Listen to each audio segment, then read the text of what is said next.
Greetings citizens of the world. A very troubling Foreign Intelligence Service, SVR, urgent action bulletin circulating in the Kremlin today states that President Donald Trump has convened all of his top national security officers for an emergency meeting at his secure Camp David military protected complex after his receiving firm, conclusive evidence that a leftist communist American terror organization named ANTIFA is training several hundreds of its forces in Venezuela, and who are the paramilitary wing of the Democratic Party and whose stated goal is the violent overthrow of the United States government. According to this bulletin, on 1st of August, Colombia's National Intelligence Directorate, DNI, sent out a critical crisis advisory to all of the world's top intelligence agencies, including the SVR, detailing a strategic network their counterintelligence operatives had discovered that was funneling hundreds of American Antifa terrorists into Venezuela, and whom once they reached this South American nation, were then, in turn, assigned to various paramilitary collectivos where they received political, weapons, bomb-making and counterinsurgency training prior to their returning to the United States. The Venezuelan collectivo paramilitaries, this bulletin explains, is a nationwide communistic organization of neighborhood collectives established by that nation's regime to protect it against overthrow, and who are all heavily armed by their regime and that Human Rights Watch has described as being armed gangs who use violence with impunity and who harass political opponents of the Venezuelan government. Upon President Trump receiving this vital information, this bulletin continues, he immediately dispatched his Vice President, Mike Pence, to Colombia to verify its conclusions, with his further, on 9th of August, ordering a NATO request for pricing, RFP, titled Development of NATO Military Operations and Urban Environment concept that calls for the training of these military forces in how to fight in big cities with dense, interconnected populations and Trump, also, on 11th of August, threatening Venezuela with military force by his stating, "We have many options for Venezuela including a possible military option if necessary. We have troops all over the world in places that are very, very far away. Venezuela is not very far away."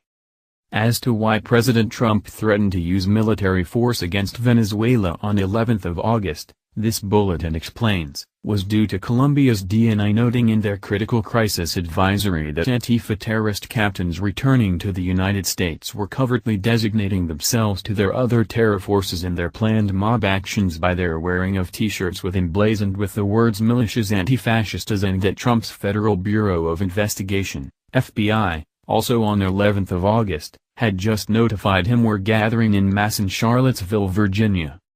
As to how these Antifa terrorists are being funneled into Venezuela to begin their terror training in that nation's communist collectivos, this bulletin explains, is via a clandestine network established by the American militant group Refuse Fascism, funded in part by George Soros, who pays for students associated with the University of California, Berkeley to travel to that South American nation, and whose university officials are most assuredly knowledgeable about this terrorist activity as evidenced by its current chancellor, Carol Christ, urgently requesting the immediate installation of $9,000 security door to protect her, and former chancellor, Nicholas Sturks, who just left his office on 1st of June, also, having had built a $700,000 security fence around his home. To how great a threat these Antifa terrorists actually are to the United States, this bulletin notes, the SVR has rated as extremely and as evidenced by one of their heroes, named Emily Rose Nauert, warning the New York Times this past week, "You need violence in order to protect non-violence. That's what's very obviously necessary right now. It's full-on war." Following through on their full-on war threat, this bulletin continues, Antifa terrorists have spread throughout the United States in order to cause chaos and division, with one of their terror leaders, who goes by the pseudonym Tony Hooligan, vowing to overthrow the United States and saying even if it means an escalation into gunfights, and whose terrorist forces have begun toppling historic statues like their communist ancestors throughout the world did before them, and who are now using another communistic tactic by nearly 300 of them lining up to be arrested for their actions and their belief that their numbers will overwhelm the court systems resulting in their criminal charges being dropped. Antifa terrorists in America this past week too, this bulletin notes, have even spread to the nation's heartland, where an Antifa communist mob attacked the main government building of Hennepin County in Minnesota, took down and burned the American flag that was flying there, then erected their own Antifa flag for everyone to see how much power they had. Most dangerously, though, about these Antifa communists, this bulletin warns, are there, also, being supported by the U.S. leftist propaganda fake news establishment media who claim these terrorists' violence is preserving the fabric of America, but with these same anti-Trump elite media fake news journalists failing to tell the American people how these terrorists are even now violently attacking the media too, and as evidenced by these Antifa terrorists brutally attacking a local news reporter in Charlottesville, Virginia, this past week. After Antifa terrorists left that local CBS 6 news reporter in Charlottesville bloody and concussed, this bulletin continues, they claimed it was his fault because they had demanded that journalists stop doing their jobs because they didn't have consent to document what was happening, and accused the news gatherers they assaulted of perpetuating a rape culture with an Antifa leader, going by the pseudonym of Seven Hills, stating to the media, "We do not fear you. You will not deter us.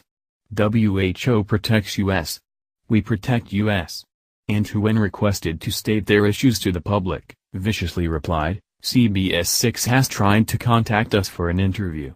Our response? Fuck no.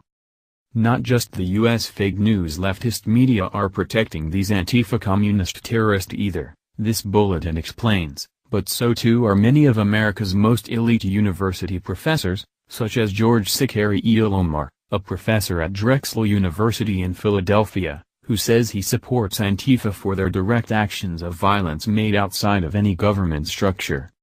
Rather than be swayed by thoughts and opinions of those American university professors supporting and glorifying these Antifa communists, however, this bulletin continues, that nation would be better served by those in power listening to the highly esteemed MIT professor, and the father of modern linguistics, Noam Chomsky, who is now warning that these Antifa terrorists are a gift to the right as they are feeding the very fire they seek to extinguish.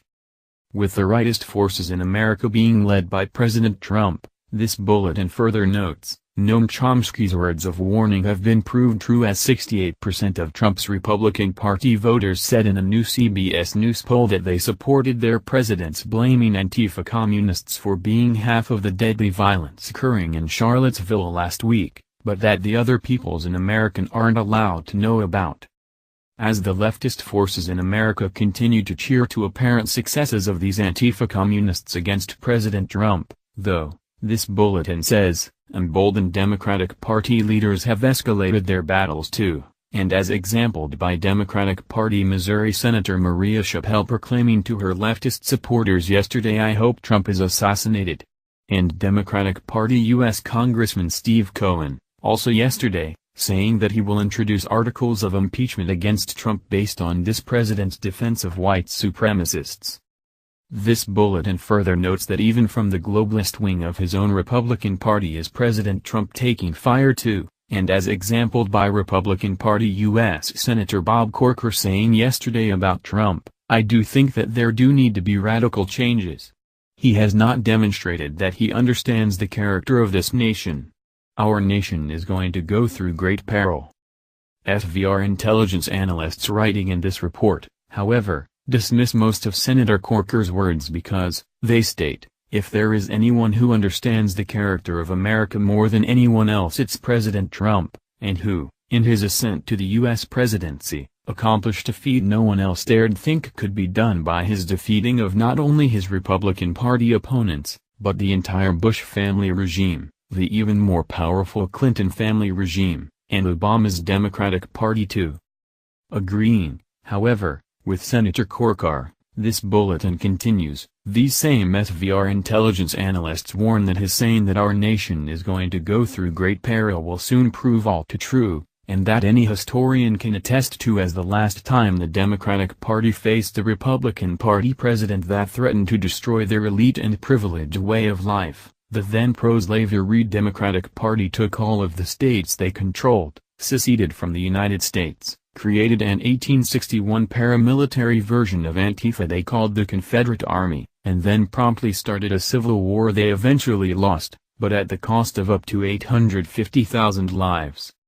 If the Antifa communist terrorists and their fake news propagandist media supporters, though, really wanted to remain true to their stated aim and goals of totally erasing from America's historical memory everything related to racism, this bulletin says, instead of their calling for the destruction of all Confederate Civil War monuments, Confederate statues today, book burnings tomorrow, the blowing up of Mount Rushmore, and the eradication of everything having to do with their nation's founding fathers because most of them were slave owners, they should first destroy the very head of the snake of racism called the Democratic Party, whom, they conveniently forget, defended slavery, started the Civil War, created Jim Crow laws, founded the KKK, and fought against every major civil rights act in U.S. history. This bulletin concludes by noting, of course, that no such thing will happen as these Antifa communists and their fake news propagandist media supporters cannot even acknowledge the simplest fact that the less racist America gets,